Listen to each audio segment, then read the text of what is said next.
Hello, and welcome to episode 81 of Prose. This week, a bluesman is really down on his luck in Tupelo, Mississippi, and intercept a communiqué from a zealous underling of the Chief Evangelist.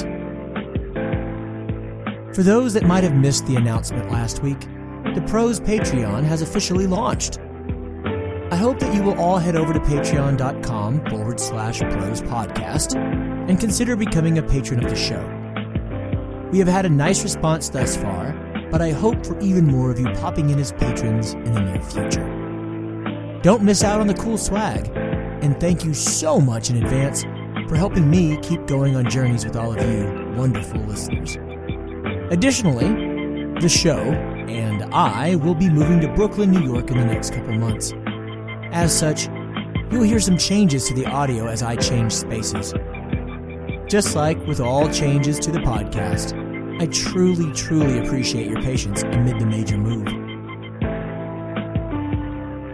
Please go follow the show on social media under @ProsePodcast. Even more amazing would be if you could head over to Apple Podcasts, aka iTunes, and leave a rating and or review for Prose. Ratings and reviews set this show up for continuing into the future. For easiest access to the show, subscribe using the podcast catcher of your choice, wherever podcasts can be found. Thanks for listening. Let's get to the tales, shall we? This week we have And Then It Started to Rain, and Claire Parker's It Is Good to Be Different, but Not Extremely Different. Enjoy.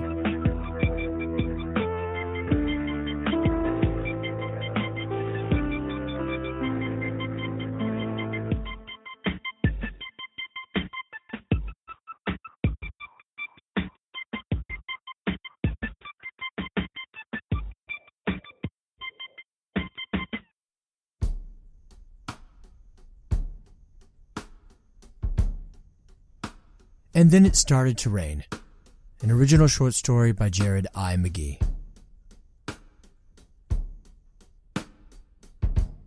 Isaac Grigorovich was having a good day, and then it started to rain.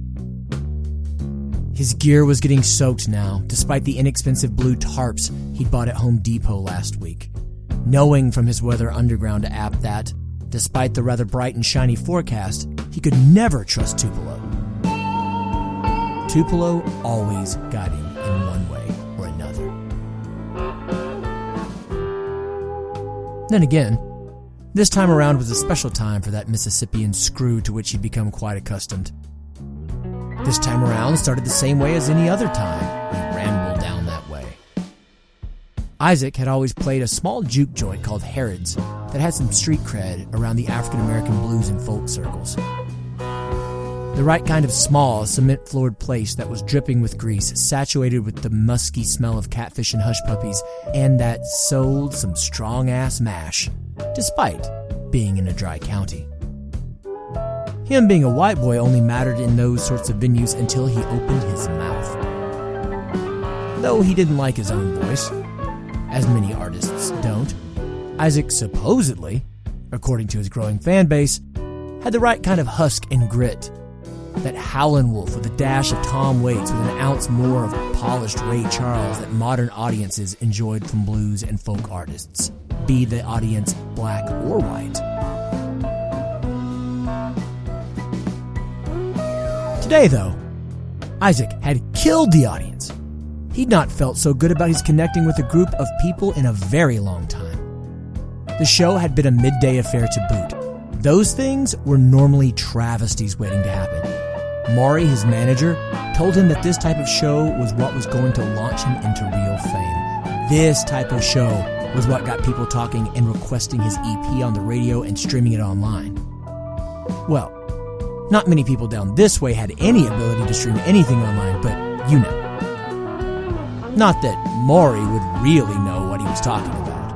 Maury never went into these less refined places that were Isaac's bread and butter.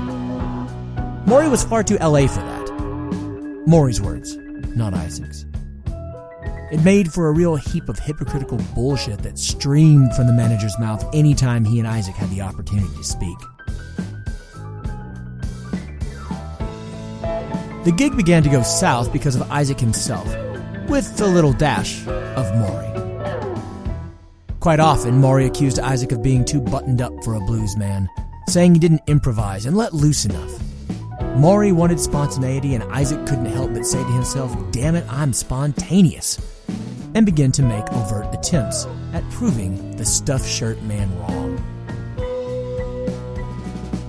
Tonight, that stab at spontaneity was in the form of Isaac playing a song he had no business playing live, both because he didn't know it well enough and because its contents shook him to his core.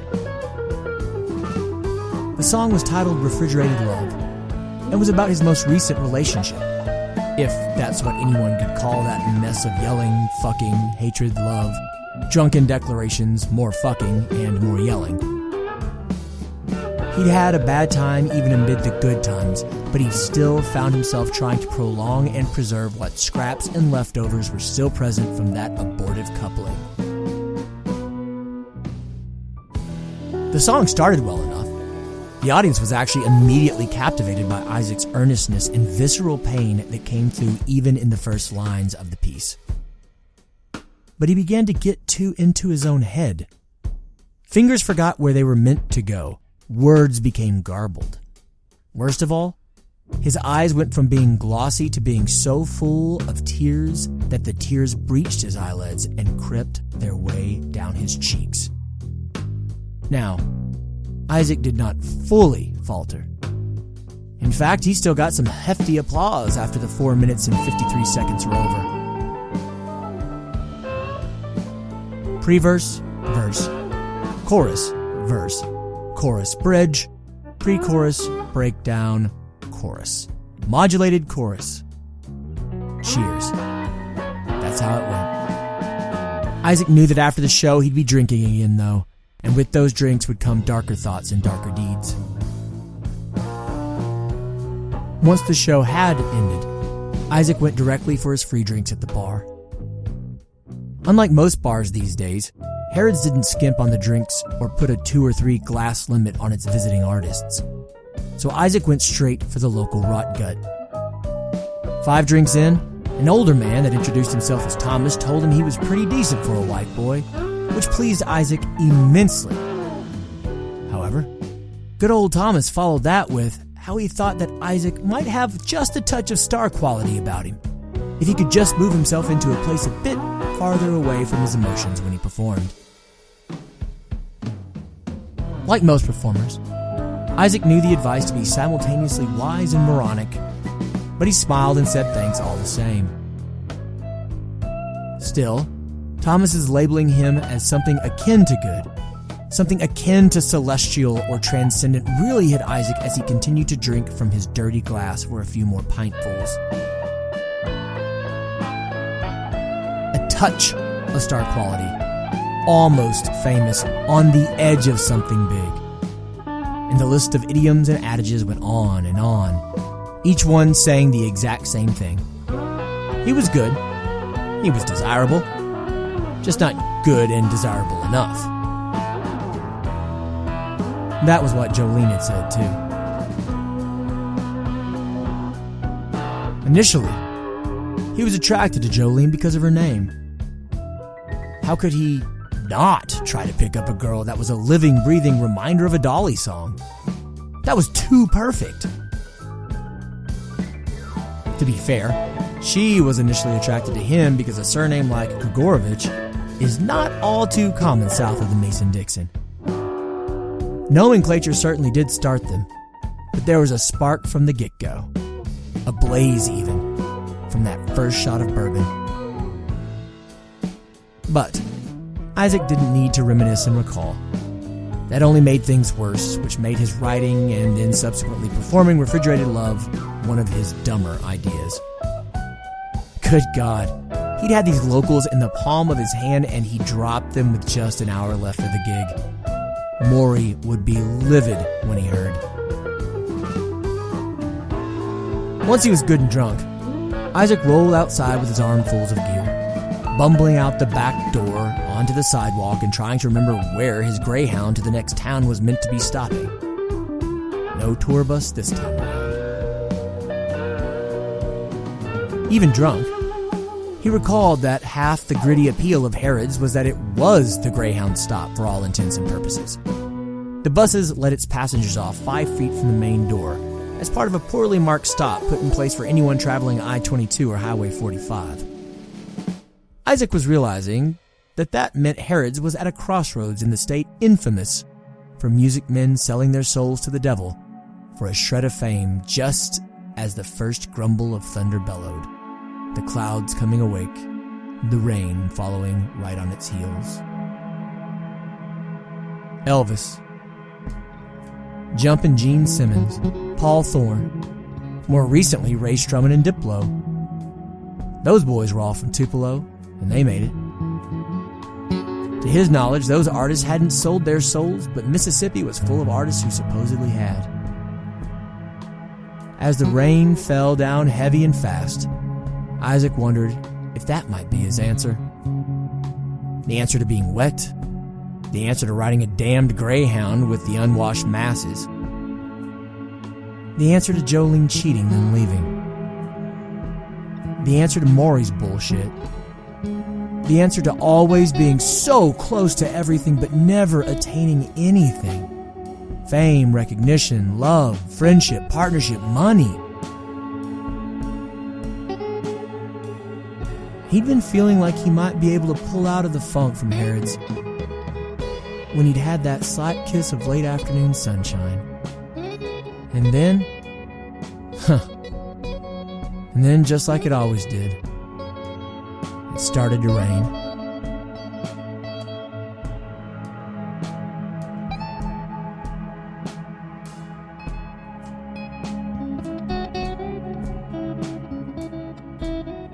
Thank you for listening to And Then It Started to Rain, an original short story by me, Jared I. McGee. All sounds you hear come from YouTube's recently launched royalty-free audio library. Those tracks that you are hearing are being used under CC 01.0 Universal Public Domain Dedication licenses. Next up this week, we have Claire Parker's sci-fi flash fiction piece, It Is Good to Be Different, but Not Extremely Different. Let's go join her in the cosmos, shall we?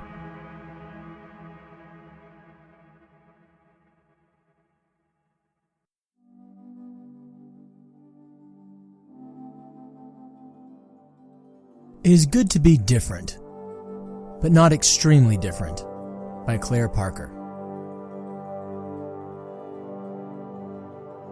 Outgoing communiqué. Chief Evangelist, we have successfully arrived for our mission. The ship was worn but not damaged beyond repair. Our captain was able to find safe storage for it while we are here doing our good work. It was a peaceful journey and there was thankfully no loss of life, though the captain's wife did give birth to a healthy babe several weeks ago. They named it after you. I thought you'd like that. This place is strange. I know you asked for a full report, but I am struggling to find ways to describe our new home to you. We have landed next to a thriving city of locals. Their civilization is fascinating, and studying it has consumed much of my time since we landed. They are far beyond the agrarian society we predicted they would have. Many citizens spend their days in the center of the city, working on things that can neither be described as clear nor productive. In an effort to discover more about them, I have made several attempts to infiltrate their city.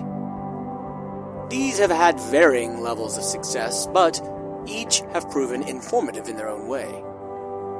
My first attempt was a few days after our arrival. I could not get close enough for a proper investigation by sticking to the outskirts of the city, but as I had seen no evidence of violence from the citizens, I decided that the most direct route was likely the best. I waited until mid-morning, as it seemed like there was less movement inside the city at that time, and I was therefore less likely to have an unfortunate encounter with one of their vehicles, over which they seemed to have little control. As I walked the streets, I ran into a few citizens who were outside, though for what purpose I could not guess. The first was young and athletic, judging by how quickly it ran away from me when it saw me. Perhaps at this moment I should have turned back, but I had come for data and did not have nearly enough. After a few more minutes of walking, I turned a corner and literally ran into another citizen, this one older and a bit frail. Our collision nearly knocked them off balance, and as I reached out to steady them, they screamed. They pulled away from my touch and instead steadied themselves on the wall of the building next to us. This seemed like enough for one day, and I quickly exited the city back to our camp on the outskirts. Upon further reflection, I realized the error in my original calculations. We looked drastically different from the locals. How could I have not thought of this earlier? How startling I must have appeared to them. I was not sure if they had been visited on a previous mission of ours, but this seems to indicate that we are the first of our group that they have ever seen. Preparations were in order before my next venture into the city. I spent the next week making covert observations of the people living on the edge of the city. One in particular caught my eye. Tall, dark-haired, always monochromatically dressed. They woke up early, ate with their family, and took their vehicle into the city as the sun was rising over the horizon. I studied them in as much detail as I could. The cut of their clothing, none of which makes sense to me. The part of their hair, the length of their stride. On the fifth day, I decided to put my disguise to the test. After disguising myself, I headed into the town early and waited. As the rush of the beginning of the day set in, I turned onto a busy street and began following the crowd. To my surprise, the object of my observations was right in front of me. I followed at what I hoped was a discreet distance. Soon, I began to notice that I was getting strange looks from the part of the crowd passing in the opposite direction. They would catch sight of me, then swing their head back to my prototype, then back to me. On this return, their expressions ranged from confused to angry to suspicious.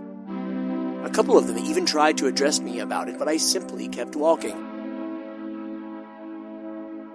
Of course, I had miscalculated again.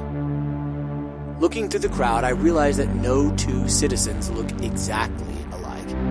So I have again made myself deeply conspicuous in an attempt to blend in. But we can only disguise ourselves after an image that we have directly seen. An unfortunate trait. So, I am writing to you, Chief Evangelist. How are we to make contact with this planet? I know I speak for myself and the rest of the crew when I say that we wait for your guidance with great anticipation. Yours in the unnameable, Science Officer Alpha 140.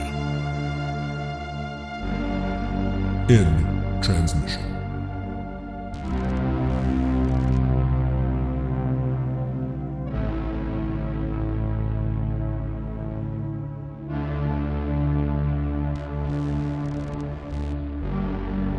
Thank you for listening to It Is Good to Be Different, but Not Extremely Different by Claire Parker. Claire Parker is a recent transplant to New England from the great state of Texas, where people know how to make actual tacos.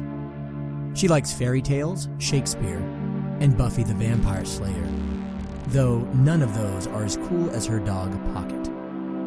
If she could be as cool as her brother one day, she would be a happy woman.